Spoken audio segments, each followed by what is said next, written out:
Salut les runners, j'espère que vous allez bien. Aujourd'hui, on parle de la tendinite d'Achille, qui est une pathologie très connue du coureur. Donc, on va détailler le protocole de traitement en 3 phases. C'est parti.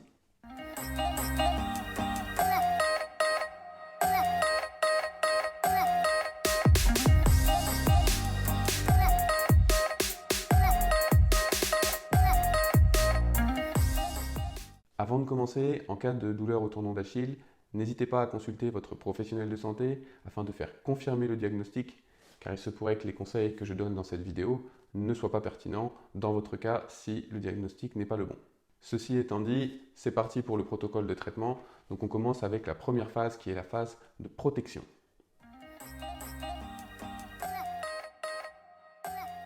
Dans cette phase de protection, comme son nom l'indique, le but va être de protéger le tissu, de protéger la zone, de protéger le tendon. Pour ça, on va mettre en place différentes stratégies. On peut tout d'abord opérer à un repos pendant 24 voire 72 heures en fonction de l'intensité de la gêne. Le tissu vient d'être irrité, vous avez peut-être de la difficulté à marcher, vous avez peut-être un gonflement du tendon, voire même de la cheville. Donc il faut protéger et permettre l'évacuation de cette inflammation locale qui va être créée. Vous pouvez également surélever le membre inférieur en mettant le pied plus haut que le cœur, c'est vraiment important. Ça va permettre de drainer un petit peu et d'éviter cette stase veineuse au niveau du pied. On va vous conseiller également de mettre soit une talonnette dans vos chaussures afin de surélever le talon et de réduire la course du tendon d'Achille, ou alors d'utiliser des chaussures avec un drop beaucoup plus important. Ça va permettre encore une fois de réduire la course du tendon et donc de soulager la tension exercée sur celui-ci. Cette phase peut durer quelques jours, mais très rapidement, on arrive dans la phase numéro 2 qui est la phase d'adaptation. Durant cette phase d'adaptation, on va commencer à remettre des contraintes et à solliciter le tendon. Donc c'est quelque chose qui arrive quand même très rapidement après la lésion. Les premiers exercices vont pouvoir être mis en place et l'exercice le plus populaire pour le tendon d'Achille va être l'exercice de flexion plantaire, donc de monter sur la pointe de pied. Je conseille personnellement de commencer par un travail statique, ce qui permet peut-être de mieux contrôler le mouvement. Et ce travail statique peut être fait à différentes amplitudes. Si vous n'avez pas aujourd'hui la capacité de monter entièrement sur la pointe des pieds, le simple fait de décoller légèrement le talon est déjà une mise en contrainte du tissu. Vous devez absolument, à partir de cette phase, respecter la douleur et écouter vos symptômes. C'est vraiment eux qui vont guider votre progression. Ça nous ramène à la notion de quantification du stress mécanique. Et pour plus d'infos, je vous invite évidemment à vous rendre sur la page dédiée sur le site Running Sport Santé et à utiliser l'outil de quantification du stress mécanique où vous allez pouvoir rentrer le détail de vos entraînements ainsi que vos sensations et l'algorithme va vous générer directement une courbe pour vous permettre de visualiser où est-ce que vous vous situez en termes de charge mécanique.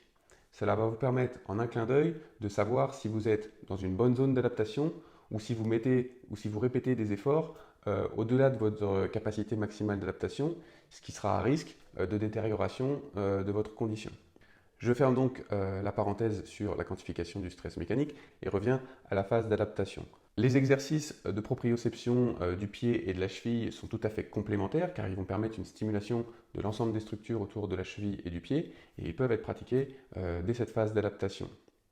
Si les symptômes évoluent correctement, on peut envisager un retour à la course à pied dès cette phase d'adaptation, mais un retour bien encadré avec un protocole de reprise en course à pied bien conduit. Une fois que les symptômes le permettent, vous pourrez, sur les exercices de montée sur les pointes de pied, intégrer un travail dynamique où vous allez monter sur les pointes de pied et contrôler votre descente. Vous allez pouvoir jouer sur le nombre de répétitions, le nombre de séries et l'amplitude, encore une fois, afin d'augmenter ou de diminuer la difficulté. Nous arriverons ensuite à la phase de réathlétisation. Au moment de cette phase, il s'agit de retourner aux activités normales, que ce soit les activités du quotidien, les activités professionnelles, mais surtout les activités sportives. Donc on va intensifier encore le travail de renforcement musculaire, soit en jouant sur le nombre de séries, le nombre de répétitions, mais aussi avec l'augmentation de la charge en utilisant des lestes, des poids.